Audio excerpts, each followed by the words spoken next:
ഏത് സുരേഷ് ഗോപിന്റെ മോനായാലും ശരി, കോക്കേട്ടനെ തൊട്ടാൽ കേരളം കത്തും.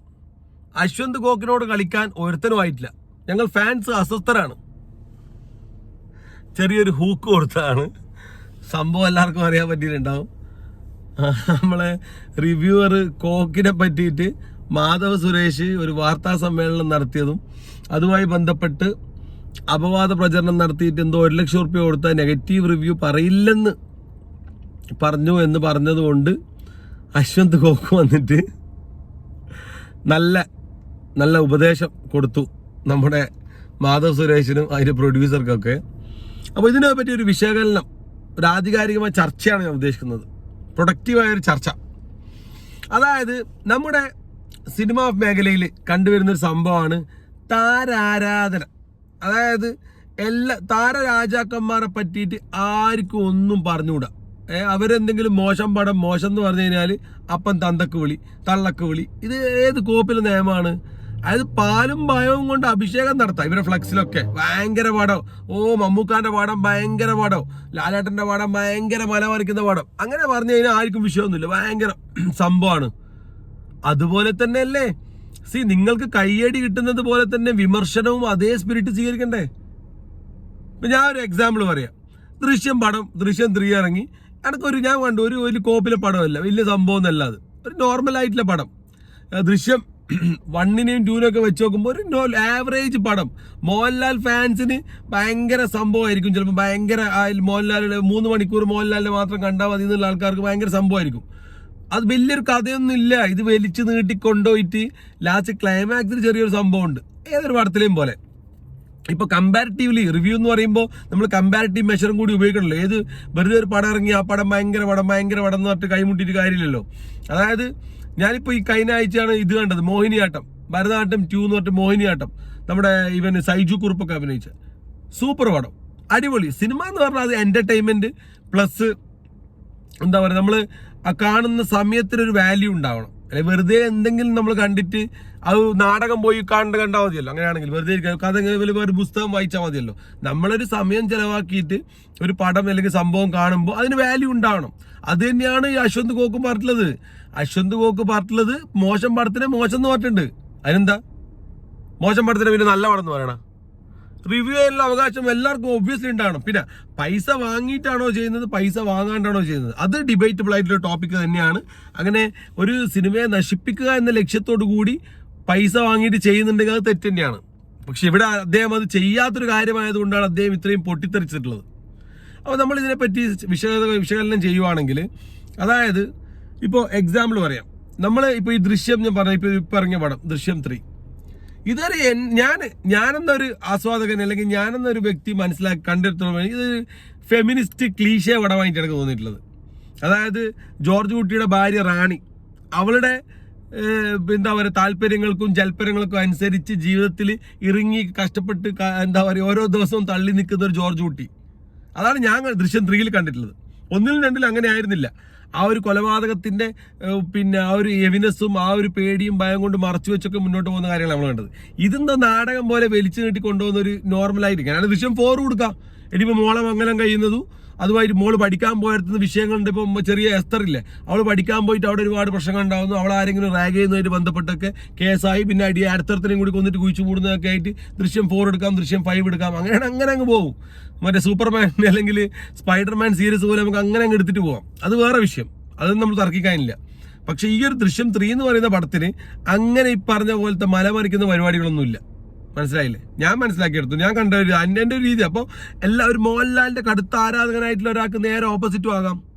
അവർക്ക് ഭയങ്കരമായിട്ട് ഫണ്ണായിരിക്കാം.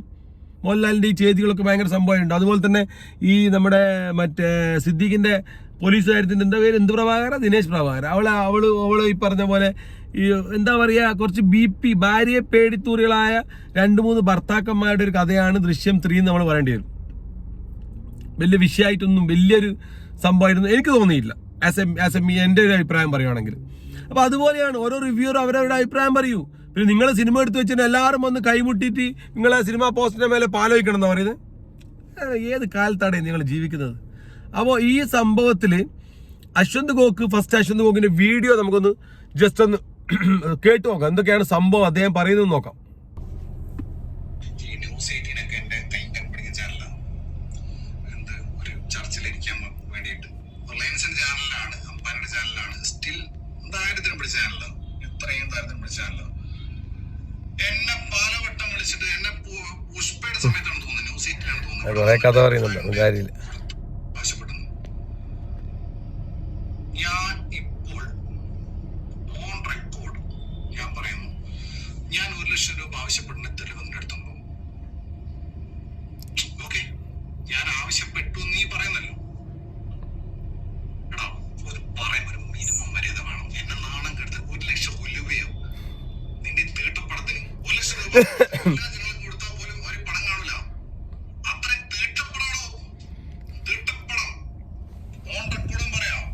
ഇതെല്ലാം കണ്ടു തീർത്ത അവസ്ഥ എനിക്കറിയാം, ഉണ്ണിക്കറിയാം, ഇത് കണ്ട തിരുവനന്തപുരത്തിനറിയാം.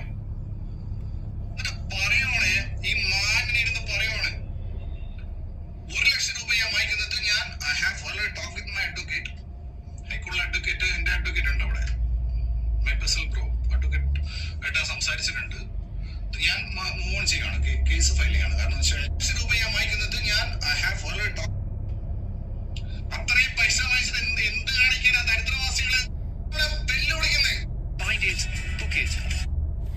അതായത് അയാൾ 1 ലക്ഷം റുപ്യ വാങ്ങിയത് തെളിയിച്ചു കൊടുക്കാനാണ് അയാൾ ആവശ്യപ്പെടുന്നത്. അതായത് 1 ലക്ഷം റുപ്യ വാങ്ങിയിട്ടുണ്ടെങ്കിൽ അതിൻ്റെ തെളിവുകളും കാര്യങ്ങളും പറഞ്ഞു കഴിഞ്ഞാൽ അയാൾ അത് അംഗീകരിക്കാം, അല്ലെങ്കിൽ അതുമായിട്ട് മുന്നോട്ട് പോകാം. അയാളിപ്പോൾ മാനനഷ്ടത്തിന് കേസ് വരെ കൊടുക്കാൻ തയ്യാറാണെന്നാണ് അശ്വന്ത് ഗോക്ക് പറഞ്ഞത്.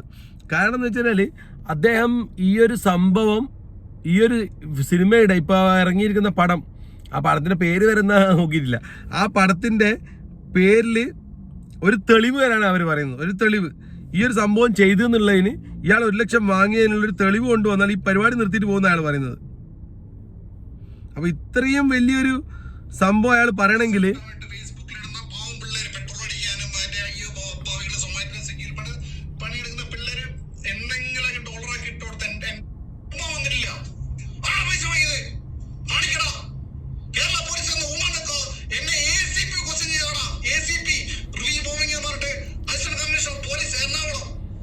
അയാളെ പണ്ട് ACP ഇതുപോലത്തെ റിവ്യൂ ബോംബിങ് നടത്തുന്നുണ്ട് എന്ന് പറഞ്ഞിട്ട് അശ്വന്ത് ഗോക്കിനെതിരെ കേസ് വന്നപ്പോൾ ACP ക്വസ്റ്റ്യനൊക്കെ ചെയ്തിട്ട് വരെ ഒരു തെളിവൊന്നും ഇല്ലാതെ അയാളെ വെറുതെ വിടുകയായിരുന്നു. ആ കാര്യങ്ങളൊക്കെ പറയുന്നുണ്ട് Ashwanth.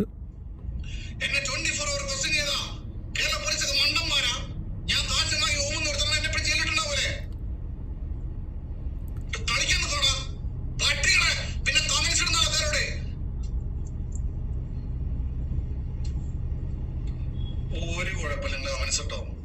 The more comments, the more raise, the more dollars. അതാണ് ഈ വിഷയമില്ല. പക്ഷെ പീപ്പിൾ സ്ട്രഗിൾ ലൈഫാ. അപ്പൊ നിന്റെ ആ അങ്കാട്ട 5 രൂപ റീച്ച് നോക്ക്. ആ റീച്ച് വെച്ചിട്ട് എനിക്ക് എത്ര ഡോളേഴ്സ് കിട്ടുന്ന ഇതിൽ പണിയെടുക്കുന്ന ആൾക്കാർക്ക് അറിയാം. നിന്റെ 1 ലക്ഷം കോക്ക് വ്യക്തമായിട്ട് പറയുന്നതാണ്. 1 ലക്ഷം റുപ്യ എന്ന് പറഞ്ഞാൽ അയാൾക്ക് ഒരു മാസം, അയാളൊരു 4-5 റിവ്യൂ ഇട്ട് കഴിഞ്ഞാൽ അയാൾക്കൊരു മാസത്തിൽ പിന്നെ ഈ 1 ലക്ഷത്തിനെക്കാട്ടും മേലെയുള്ള എമൗണ്ട് അയാൾക്ക് കിട്ടുന്നുണ്ട്.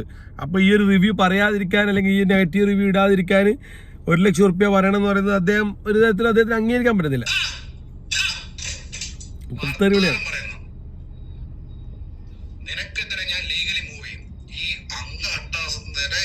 അംഗവട്ടാസം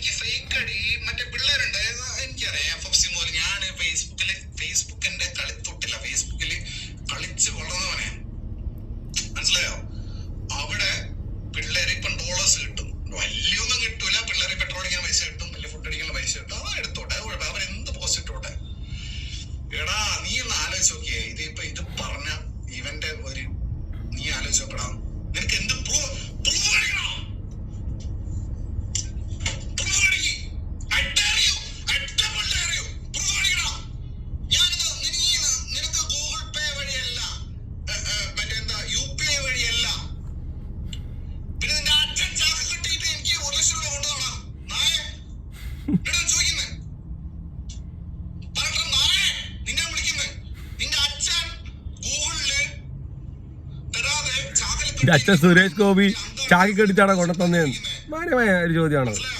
യെസ്, അതാണ് വേണ്ടത്.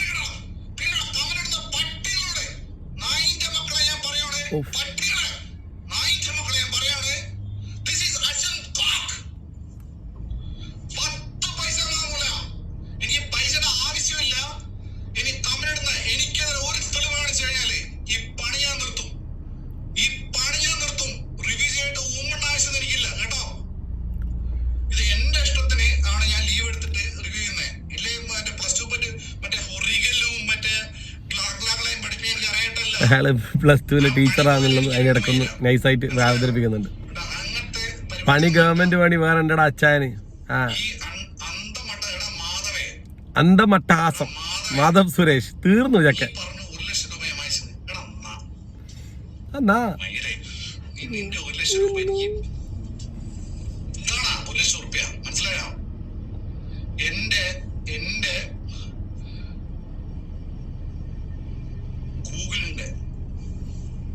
ഗൂഗിളിന്റെ മനസ്സിലായോ? ക്രിയേറ്റർ സ്റ്റുഡിയോക്കാരെ നോക്ക്, എന്റെ വരുമാനം എത്രയാണ്. അയാളുടെ വരുമാനം. അതുപോലെ പിന്നെ അതിനിടയ്ക്ക് ധ്യാനിനെ പറ്റി പറയുന്നുണ്ട്. ധ്യാൻ ശ്രീനിവാസിനെ പറ്റി ഒരുപാട് പടത്തിൽ പൊട്ടിപ്പോയ പടമാണ്, അലമ്പ് പടാന്നൊക്കെ ഒരുപാട് ഒരു പടക്കമൊക്കെ കഴുത്തിക്കെട്ടി വന്നിട്ടൊക്കെ റിവ്യൂ ഇട്ടിട്ടുണ്ടായിരുന്നു കോക്ക്.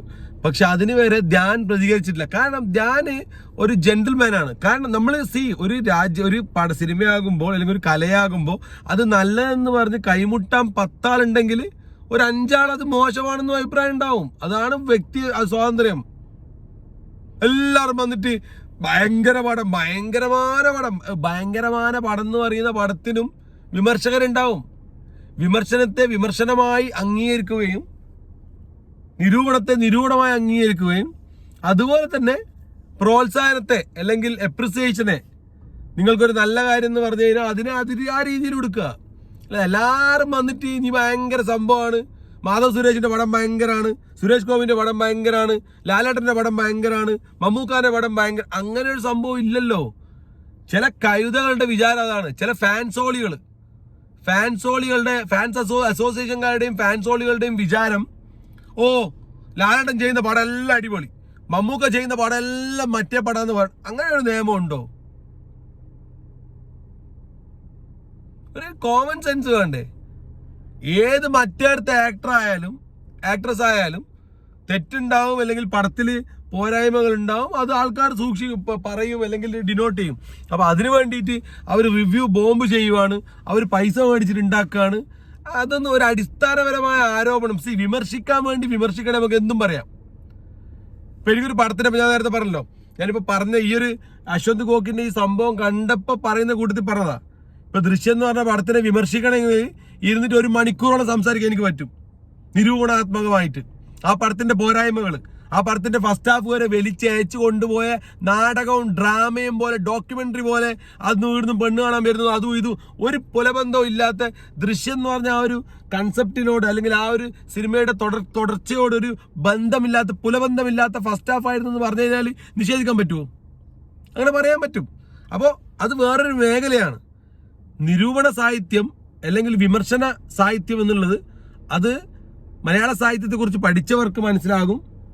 ഹാസ്യ